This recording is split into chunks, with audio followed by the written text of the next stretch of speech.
The first question, though, that I'm actually going to direct it at first to Patty, because when we first came up with the title of Power and Influence, we had a lot of debate about those two words.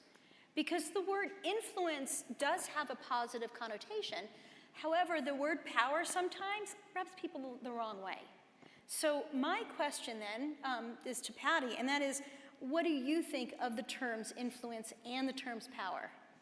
So I asked Anna if I could take this one first, because the minute I heard it, I thought, power's a myth, right? And certainly in my world, power is a myth. And as I think back to when I was early in my career, I would think, okay, if I only managed this team, then I would have power. If I only managed that division, then I would have power. If only I was CEO, then I would have power. And when I was CEO of Connect for Health Colorado, so some of you may know my name from my last role, not Cigna.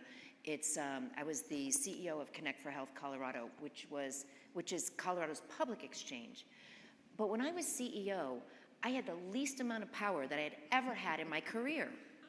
Because what you are is you're accountable to so many more stakeholders. You're accountable to your board. You're accountable to the legislature. I was accountable to the legislature.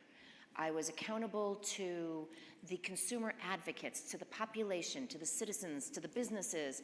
And here we are, we've got to come to a series of decisions around policies and procedures.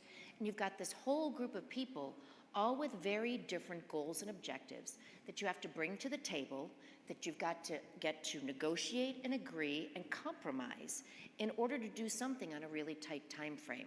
And the concept of power goes right out the window, right? Basically what you have to do is you have to influence them. And you have to create relationships, and you have to communicate. And so from my perspective, in my world, it really is very much all about influence. And power may exist, and we'll talk more about it through these questions, but from my perspective, influence is by far the more important term. That's really good.